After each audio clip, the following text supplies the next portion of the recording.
kebiasaan orang-orang beriman ketika di bulan Ramadan meningkatkan interaksi dengan Quran.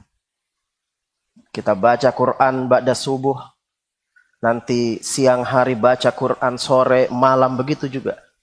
Meningkat intensitas orang-orang beriman dengan Quran. Quran, substansi penting yang ada di dalamnya.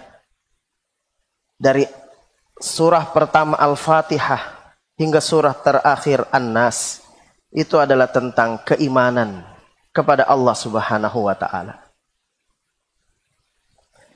Quran bicara tentang mengenalkan kepada kita siapa Allah Subhanahu wa Ta'ala, Tuhan yang kita imani, Tuhannya orang-orang yang beriman. Quran menceritakan kepada kita, menjelaskan kepada kita sifat-sifat yang dimiliki oleh Allah Subhanahu wa Ta'ala. Di dalam Quran kita mendapatkannya.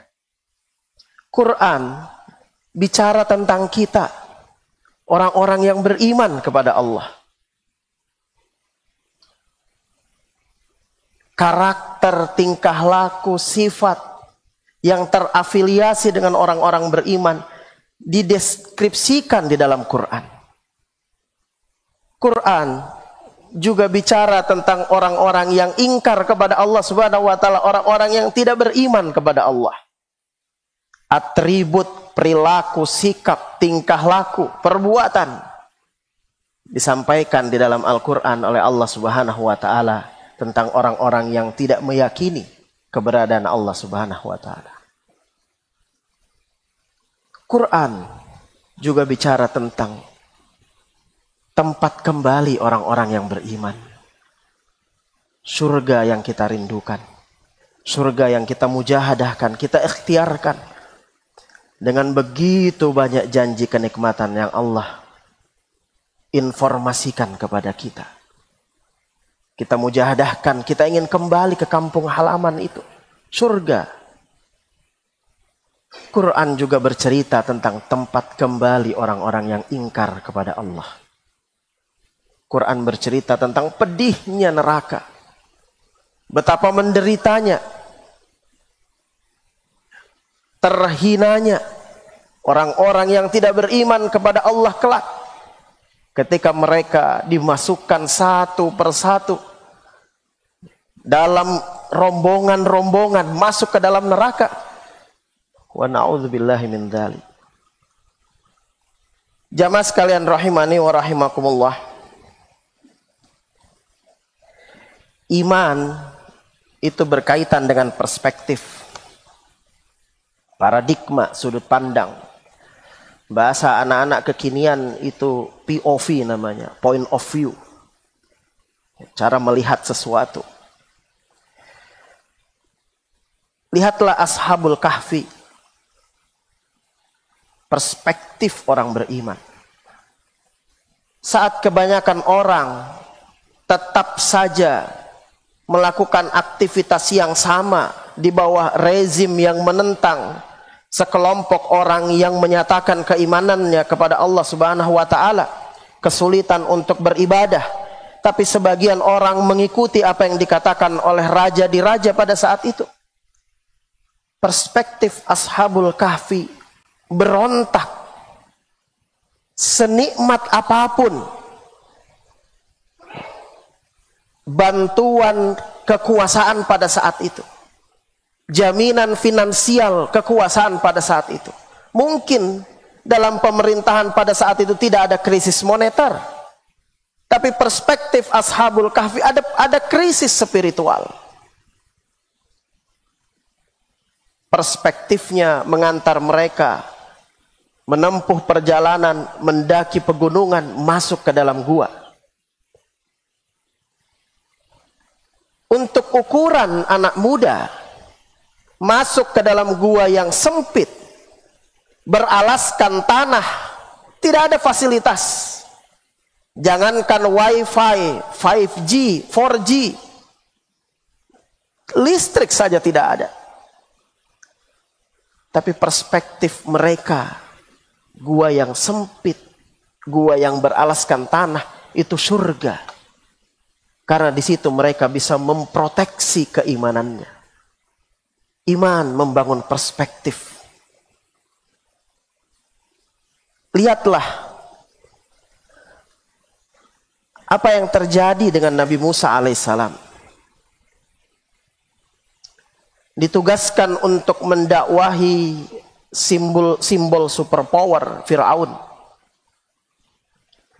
Bahkan Musa sudah ditemani oleh juru bicaranya yaitu Harun. Tapi ketika Allah memerintahkan idhaba ila fir'auna innahu tagha, pergilah kalian berdua kepada Fir'aun. Musa kemudian mengatakan inna nakhafu ayyafruta alaina aw ayyatagha. Kami takut nanti Fir'aun itu melampaui batas, murka kepada kami. Tapi Allah menyampaikan la takhafa innani ma'akuma asma'u wa ara. Jangan takut, jangan khawatir. Sungguh aku, kata Allah, bersama kalian berdua. Asma'u wa ara. Aku mendengar dan aku melihat. Maka perspektif Musa berubah. Tadinya perasaan takut, perasaan gentar, nggak punya modal apa-apa. Modal dari mana? Pasukan tidak punya. Modal dari mana? Kendaraan lapis baja tidak punya. Mau berhadapan dengan Fir'aun. Tapi begitu yakin bahwa Allah subhanahu wa ta'ala asma'u wa ara, mendengar dan melihat, maka Musa tandang ke gelanggang. Pun sampai di area terbuka, ketika Fir'aun mengadakan uji publik, dipanggil semua tukang sihirnya dan dihadirkan Musa.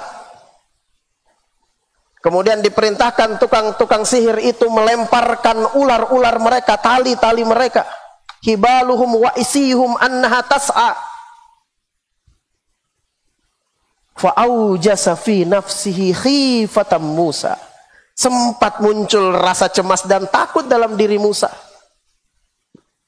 Menunjukkan fitrah seorang manusia dalam kondisi dia sendirian, dikepung dengan begitu banyak kekuatan. Selain Fir'aun juga kekuatan tukang sihir pada saat itu. Tapi keyakinan yang muncul di dalam dirinya bahwa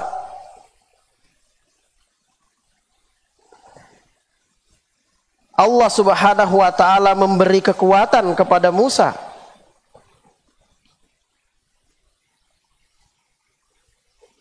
membuat Musa tidak gentar terhadap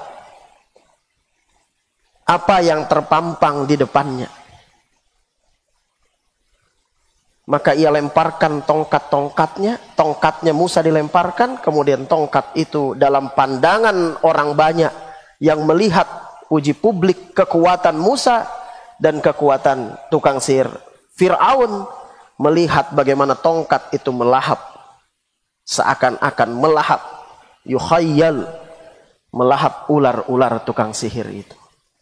Yang lebih spektakuler atau tidak kalah spektakulernya, dan karena Ashabul Kahfi juga sangat spektakuler, Musa juga sangat spektakuler, tapi yang tidak kalah spektakulernya adalah perspektif yang merubah tukang sihirnya Fir'aun. Ketika mereka menyaksikan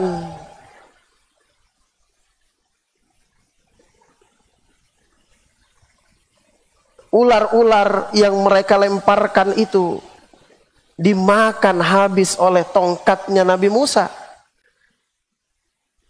maka apa yang mereka lakukan? Fa'ulqiyas saharatu sujjada, tersungkur mereka sujud, lalu berkata, qalu amanna bi Rabbi Musa wa Harun.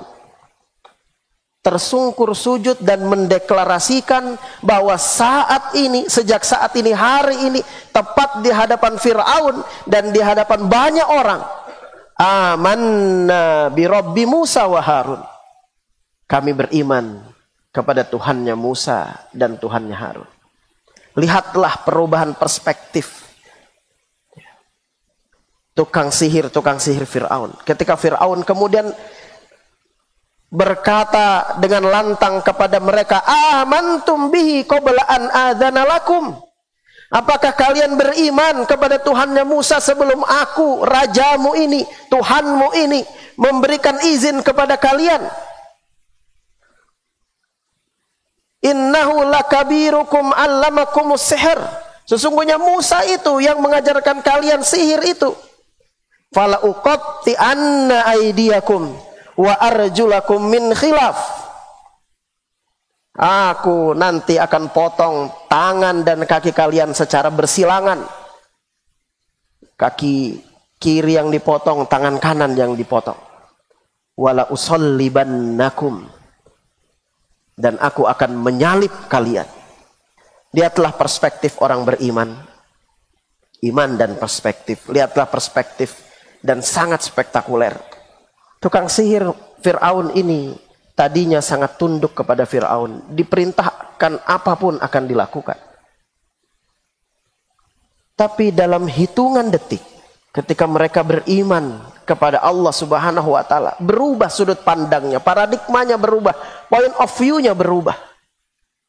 Apa yang mereka katakan? Faqdi ma anta qadi. Tunaikan apa yang kau inginkan, ya Fir'aun. Kau mau salib kami, silahkan. Kau mau potong tangan kanan kami, kaki kiri, silahkan. Faqdi ma anta qadi. Tunaikan apa yang kau ingin tunaikan. Innama taqdi hadhil hayatad dunya. Ini sangat spektakuler. Perubahan perspektif, paradigma. Bagaimana iman mengantarkan orang merubah sudut pandangnya. Yang kau lakukan ini cuman kehidupan dunia saja. Nggak ada artinya apa-apa buat kami. Kami beriman kepada Tuhan, Tuhannya Musa, Tuhannya Harun, dan Tuhan kamu juga. Jamaah sekalian yang dirahmati oleh Allah Subhanahu wa Ta'ala. Ini mengapa rahasia Quran turun wahyu pertama adalah Al-Alaq. 5 ayat pertama dalam surah Al-Alaq. Karena ia membangun konstruksi berpikir seorang hamba. Bahwa cara berpikir kita, sudut pandang kita, paradigma kita, perspektif kita. Iqra bismi rabbikal ladzi khalaq. Cara melihat kehidupan ini, perspektif ini adalah atas dasar keimanan kepada Allah Subhanahu wa Ta'ala. Kalau bukan keimanan, maka kita akan kesulitan untuk melakukan aktivitas-aktivitas yang mendekatkan diri kepada Allah Subhanahu wa Ta'ala. Ada satu teori akademis diperkenalkan di tahun 90-an, 1991 tepatnya, dengan penelitian yang begitu mendalam oleh seorang profesor di bidang psikolog, meneliti bagaimana actual behavior, tingkah laku seseorang, perilaku seseorang, apa yang ia lakukan, actionnya, perbuatannya, itu dipengaruhi oleh intention dia, dipengaruhi oleh niatnya. Ketika ia berniat untuk melakukan sesuatu, maka sesuatu itu akan ia lakukan. Tapi niat itu dipengaruhi oleh belief, kepercayaan, keyakinan, sudut pandang, paradigma, perspektif, cara berpikir. Kalau ia yakin dengan kebermanfaatan dari sesuatu itu, maka dia akan memiliki niat melakukannya. Dan ketika ia memiliki niat, maka dia akan actual behavior, dia akan melakukannya. Peragaan itu kita lihat betapa berlomba-lomba bapak-bapak, bahkan kaum wanita hadir di masjid-masjid di 10 Ramadan terakhir, di tengah malam tahajud, qiyam. Tentu karena perspektif iman dan punya niatan mendapatkan kebaikan, khairum min alfi syahr. Ketika sudah punya niat, maka didorong niat itu menjadi actual behavior. Inilah pentingnya perspektif, dan perspektif itu dibangun atas dasar iman. Iman jamaah sekalian yang dirahmati oleh Allah Subhanahu wa taala juga mendorong seseorang untuk memiliki konfidensi, kepercayaan diri yang tinggi. Ini harga mahal kepercayaan diri yang kadang-kadang anak-anak kita, generasi kita ini sulit untuk mengatakan tidak ketika diajak dalam satu circle yang circle-nya itu mengajak pada perbuatan-perbuatan yang negatif. Sulit bagi mereka untuk menolak ketika environment lingkungan mereka, teman sebaya mereka mengajak mereka untuk melakukan sesuatu yang sesungguhnya dibangun fondasinya di rumah. Jangan dia melakukan itu. Tapi karena konfidensi keimanannya tidak begitu kuat, bahasa kita imannya masih artifisial, masih iman buatan, masih iman rekayasa, belum dibangun atas awareness, kesadaran, maka berhadapan dengan realitas dunia, ditarik ia oleh perbuatan-perbuatan negatif, oleh teman sebayanya, oleh lingkungannya, sulit untuk menolaknya. Kepercayaan diri itu diperlihatkan salah satunya oleh Nabiullah Ibrahim alaihissalam. Dengan lantang ia berkata kepada bapaknya dan kepada kaumnya, "Ma hadhihi tamathilul lati antum laha akifun." Apa patung-patung ini, gerangan,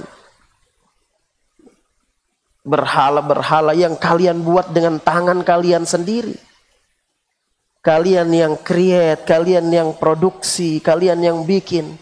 Tapi tiba-tiba kalian yang sujud, menyembah, berdoa, meminta manfaat dari patung-patung yang bahkan bicara saja tidak bisa, jangankan jalan dan bergerak, bicara saja tidak bisa. Ma hadhihi tamathilul lati antum laha akifun. Padahal Ibrahim pada saat itu tidak punya circle, tidak punya kekuatan umat yang begitu banyak. Sendirian Ibrahim itu. Tapi iman mendorong seorang Nabiullah Ibrahim alaihissalam untuk mengeluarkan kalimat yang begitu meyakinkan. Ma hadhihi tamathilul lati antum laha akifun. Kepercayaan diri ini juga khususnya buat adik-adik yang muda-muda ini, yang digambarkan oleh Quran pada diri dua sosok pemuda. Yang satu diberikan kesuksesan dalam bisnis. Ibarat kalau hari ini ada namanya startup, maka ini orang sangat melejit. Bukan hanya unicorn, tapi sudah di atasnya lagi. Sementara pemuda yang satunya jangankan unicorn, AI aja nggak ngerti. Jangankan AI, devices aja nggak punya. Tidak punya akses terhadap hal-hal yang seperti itu. Maka pemuda yang sukses secara bisnis itu berkata kepada sahabatnya, qala lahu sahibuhu wa huwa yuhawiruhu, ana aktsaru minka malan wa a'azzu nafara. Saya ini yang paling mulia dan saya yang paling banyak pengikutnya. Lihatlah YouTube-ku, followernya paling banyak. Lihatlah IG-ku, banyak betul yang mengunjunginya. Sukses story-nya diceritakan dalam begitu banyak forum, diundang kemana-mana, diupload ke IG-nya, diupload kemana-mana, terkenal namanya. Tapi karena kekayaan yang dimiliki, yang oleh Quran diceritakan, dia memiliki 2 buah kebun. Kebunnya adalah kebun anggur, pagarnya adalah pohon kurma. Di antara 2 buah kebun itu mengalir air sungai. Tapi dia mengira bahwa kebunnya itu akan abadi. Lihatlah kepercayaan diri yang dimiliki oleh sahabatnya yang mungkin gagal secara bisnis, secara intelektual ia far left behind, jauh tertinggal di belakang. Akses akademis tidak punya, apalagi bicara alat-alat tadi, gadget, devices dan lain sebagainya. Tapi ketika sahabatnya pongah, angkuh dan melampaui batas, Ia dengan percaya diri berkata kepada temannya, akafarta billadzi khalaqaka min turab thumma min nutfatin thumma sawwaka rajula. Hampir-hampir mustahil, kalau bukan dalam angka yang sangat minim, kita dapati pemuda-pemuda hari ini bisa berkata dengan penuh kepercayaan diri dalam keadaan inferior, dalam keadaan finansialnya tidak mendukung, dalam keadaan ia bukan anak yang gaul, dalam keadaan dia tidak sukses secara pekerjaan, jabatan apa yang mau diumumkan kepada publik. Ia bukan ASN, ia bukan pegawai tambang, ia bukan orang sukses. Tapi ia ingatkan temannya yang melimpah kekayaan itu, akafarta billadzi khalaqaka min turabin thumma min nutfatin thumma sawwaka rajula. Ini kepercayaan diri yang terbangun karena iman. Kalau bukan iman, maka teruslah manusia, hamba-hamba ini menjadi inferior. Inferior karena kemiskinan, inferior karena intelektualitas, dan inferior karena keterbatasan akses-akses yang lainnya. Jamaah sekalian yang dirahmati oleh Allah Subhanahu wa taala, iman juga memberikan rasa aman. Iman berasal dari kata yang sama dengan aman, alif, mim, dan nun. Dan ditegaskan oleh Allah Subhanahu wa taala di dalam Al-Qur'an, alladzina amanu wa lam yalbisu imanahum bizulmin ulaika lahumul amnu wa hum muhtadun. Orang-orang yang beriman kepada Allah Subhanahu wa taala dan tidak mencampur adukkan keimanannya dengan kezoliman, dengan kebatilan, ulaika lahumul amnu, mereka itulah yang mendapatkan keamanan. Mereka mendapatkan rasa aman dalam kehidupan di dunia ini dan kelak insyaallah dalam kehidupan di akhirat. Contoh konkret yang diceritakan oleh Allah Subhanahu wa taala di dalam Al-Qur'an adalah kisah hijrahnya Rasulullah Muhammad alaihi salatu wassalam bersama sahabatnya Abu Bakar radhiyallahu anhu. Dalam keadaan terdesak, dalam keadaan terhimpit, tidak ada jalan keluar, dikejar dan diburu oleh utusan-utusan kaum kafir Quraisy, pasukan berkuda. Terpaksa harus masuk ke dalam gua. Gemetar dan khawatir Abu Bakar karena terdengar suara pasukan di luar mendekati gua. Bayangkan dalam kondisi seperti itu, pilihannya cuma satu, terbunuh. Ya mungkin ditangkap, tapi pasti terbunuh. Karena itu satu-satunya yang diinginkan oleh kaum kafir Quraisy pada saat itu. Tapi iman, Masya Allah, memberikan rasa aman.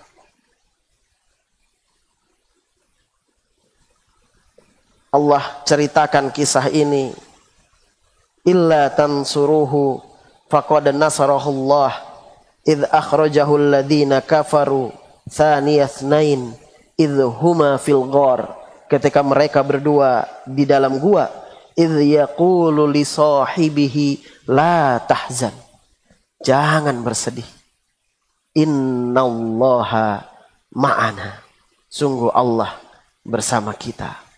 Ini luar biasa. Iman memberi aman, memberikan rasa aman dalam keadaan terhimpit. Dan betapa sering kita dalam kehidupan ini terhimpit. Kita berada dalam keadaan terdesak, begitu banyak problematika yang menyudutkan kita. Problematika pendidikan anak, problematika aktivitas bermuamalah dengan masyarakat di sekitar kita, aktivitas bisnis, aktivitas lainnya, begitu banyak, terhimpit dan terdesak. Kalau bukan karena iman, kita tidak akan mendapatkan rasa aman. Huwallazi anzalas sakinata fi qulubil mu'minin. Karena dialah Allah yang memberikan ketenangan fi qulubil mu'minin, pada hati orang-orang yang beriman kepada Allah. Lihatlah rasa aman yang Allah berikan kepada Nabiullah Ibrahim alaihissalam ketika Raja Namrud melemparkan Ibrahim ke dalam api yang menyala-nyala. Kalau bukan iman, maka gentar, takut dan khawatir. Mungkin akan ada pernyataan, sudahlah cukup, aku berhenti dan aku mengatakan aku taat kepadamu wahai Namrud. Aku ikut akan adat istiadat budaya yang sudah berjalan turun-temurun menyembah berhala-berhala ini. Tapi iman yang dimiliki oleh Nabiullah Ibrahim, tidak sedikit pun ada kegentaran di dalam dirinya, dan di situ Allah kemudian memberikan keselamatan. Kulna ya nar kuni bardan wa salaman ala Ibrahim. Salam, Allah beri keselamatan. Karena apa? Karena Ibrahim masuk ke dalam api itu dengan keimanan kepada Allah Subhanahu wa taala. Jamaah sekalian yang dirahmati oleh Allah Subhanahu wa taala, dalam sejarah peradaban, keamanan itu menjadi hal yang begitu krusial. Kita sebagai seorang manusia ingin mendapatkan financial security misalnya. Kita sering membanding-bandingkan. Belajar di Indonesia ini sampai 12 tahun SMA, tidak ada jaminan financial security. Mau kerja apa anak-anak kita? Lanjut lagi S1 4 tahun, tidak ada juga jaminan. Bahkan ada muncul istilah pengangguran intelektual. Dikasih beasiswa sampai ke luar negeri S2 dan S3, pulang ke Indonesia tidak juga mendapatkan pekerjaan. Maka banyak yang bikin tagar kabur aja dulu, karena tidak ada jaminan financial security. Maka banyaklah diaspora Indonesia di luar negeri sana. Bicara physical security, keamanan fisik, betapa banyak orang-orang yang punya uang membangun pertahanan benteng di rumah-rumah mereka. Tembok-tembok yang begitu tinggi. Sudah tinggi temboknya, di ujungnya dipasang lagi pagar-pagar yang begitu tajam. Dipasang CCTV dan lain sebagainya. Karena memerlukan physical security, keamanan secara fisik. Dalam ukuran negara, semua negara yang mengakui kedaulatannya mempertahankan keamanan negara masing-masing. Dan kalau dia tidak dibangun atas perspektif iman, maka keamanan itu dia bangun bukan dengan defensif, tapi dia bangun dengan attacking, dengan ofensif, dengan menyerang kedaulatan negara lain. Iman penting buat kita. Mungkin secara fisik kita tidak berada dalam kondisi yang aman, sebagaimana mujahidin di Timur Tengah sana, di Palestina, di Gaza sana. Secara fisik mereka tidak aman, tapi secara perspektif mereka mendapatkan keamanan dari Allah Subhanahu wa taala. Pertahanan yang mereka bangun mungkin bukan dengan pertahanan benteng-benteng kokoh, tapi pertahanan yang mereka bangun adalah pertahanan membangun fondasi keimanan yang kuat kepada Allah Subhanahu wa taala. Iman, jamaah sekalian yang dirahmati oleh Allah Subhanahu wa taala, juga berkaitan erat dengan resilience, daya tahan. Dan itu yang dikeluhkan oleh masyarakat global kepada generasi yang hadir belakangan, yang disebutkan dengan berbagai macam terminologi, generasi Z, generasi Alpha. Disebutkan mereka adalah anak-anak yang generasi strawberry. Strawberry yang begitu rapuh mencari pijakan. Mereka adalah anak-anak yang sudah tidak percaya diri, rapuh, menghadapi begitu banyak perubahan-perubahan yang tidak pasti dalam kehidupan ini. Kalau tidak punya iman generasi kita, maka betul-betul akan kesulitan dalam konteks kehidupan hari ini. Maka lihatlah Nabi Yusuf alaihissalam dikhianati oleh saudaranya, dilempar, dibuang ke dalam sumur, diperjualbelikan sebagai seorang budak. Masih muda. Dan begitu banyak anak-anak muda hari ini baru berhadapan dengan satu makian, satu ujaran kebencian misalnya, sudah putus asa yang berkepanjangan, hopeless, tidak punya harapan. Bahkan memutuskan untuk melakukan hal yang dilarang oleh Allah Subhanahu wa taala. Tingkat prosentase kecemasan dan kekhawatiran di generasi kita 45% menghinggapi mereka. Begitu banyak, 1 dari 20 remaja di dunia ini itu dihinggapi penyakit kekhawatiran. Daya tahannya tidak kuat. Kenapa? Karena tidak punya iman. Tapi Nabi Yusuf alaihissalam dikhianati saudaranya, dilempar ke dalam sumur. Keluar dari sumur bukan mendapatkan kenikmatan, justru diperjualbelikan. Ketika ia ditempatkan di sebuah rumah yang begitu mewah dan besar, ia kira ia akan mendapatkan kemuliaan. Ternyata ia difitnah oleh majikannya.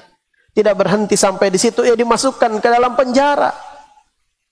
Panjang perjalanan Nabi Yusuf alaihissalam, tapi memperlihatkan daya tahan yang begitu hebat. Maka Allah simpan satu ayat yang begitu indah atas peristiwa Yusuf ini, yang diungkapkan oleh ayahnya, ya baniya idhabu fatahassasu min Yusuf wa akhih. Wahai anak-anakku, pergi dan carilah berita tentang Yusuf beserta saudaranya. Wala tayasu mir rauhillah. Janganlah kamu berputus asa dari rahmat Allah. Ini kalimat disimpan dalam kisah Nabi Yusuf yang begitu panjang. Wala tayasu mir rauhillah, menjadi pesan penting buat kita. Kita semua, kaum bapak, kaum ibu, khususnya adik-adik para remaja, la tayasu mir rauhillah. Jangan pernah berhenti berharap. Jangan pernah berputus asa. Yakin dan percaya, la yukallifullahu nafsan illa wus'aha. Allah tidak akan pernah membebankan beban yang berat melebihi batas dari kemampuan seorang hamba. Iman memberikan daya tahan yang sangat tangguh. Dan itu juga diperlihatkan pada seorang wanita yang bernama Maryam. Resilience, daya tahan yang begitu tangguh. Maryam dihujat dan dihina oleh kaumnya.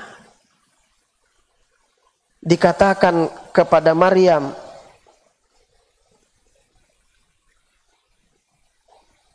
kaumnya mengatakan kepada Maryam, ya qalu ya Maryam laqad ji'ti syai'an fariya ya ukhta Harun ma kana abuki imra'a sau'in wa ma kanat ummuki baghiya. Tidak cukup mengatakan sesuatu yang sangat menyakiti perasaan Maryam, tapi mereka juga mengungkit nama orang tua, ayah dan ibunya Maryam yang buat kebanyakan manusia. Bolehlah kau menghina aku, tapi jangan kau bawa nama-nama bapakku dan ibuku. Menggambarkan betapa pedih perasaan Maryam pada saat itu. Maka na abuki imra'a sau'in, bapakmu itu bukan orang yang suka melakukan perbuatan jahat. Wa ma kanat ummuki baghiya, ibumu itu bukan tukang zina. Kenapa engkau ya Maryam melakukan sesuatu yang membuat aib masyarakat kita ini? Maryam sebagai sosok manusia biasa juga merasakan kesedihan. Bahkan ia bersandar dengan perutnya yang besar, bersandar di pohon kurma dan mengatakan, ya laitani mittu qabla hadza wa kuntu nasyam mansiya. Andai aku mati saja. Perkataan ini juga keluar dari lisan Maryam. Andai aku mati. Begitu beratnya ini. Caci maki orang-orang di sekitarku. Dengan perut yang membesar. Kemudian mereka mengatakan cacian seperti itu. Membawa nama-nama baik ayah dan ibuku. Ya laitani mittu qabla hadza wa kuntu nasyam mansiya. Andai aku mati dan biarkan manusia melupakan kehidupanku ini. Tapi begitu mendengar fanadaha min tahtiha alla takhzani. Begitu mendengar seruan malaikat Jibril yang diutus oleh Allah mengatakan, la takhzani, jangan engkau bersin, jangan engkau bersedih. Bangkit daya tahannya, kepercayaan dirinya. Itu karena apa? Karena iman. Betapa banyak wanita-wanita kita hari ini yang terpaksa harus beraktivitas bekerja di luar rumah. Tulang punggung keluarga. Karena mungkin ada uzur suami atau membantu penghasilan suami. Kehidupan kita hari ini mungkin tidak baik-baik saja. Kaum bapak mendapatkan penghasilan yang terbatas. Sementara kebutuhan anak-anak begitu besar. Atau ada kaum wanita kita yang menjadi single parent. Menghidupi begitu banyak anak. Berat kehidupan yang mereka lakukan. Apa kekuatan seorang wanita yang secara fisik lebih lemah dari laki-laki. Begitu berat perasaannya menangis dan meraung.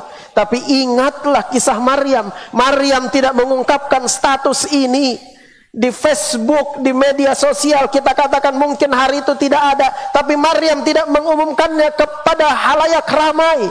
Ia tidak mengatakan kepada banyak orang, mati aja aku, hukum aja aku. Tapi ia berbisik di bawah pohon kurma, ya laitani mittu qabla hadza wa kuntu nasyam mansiya.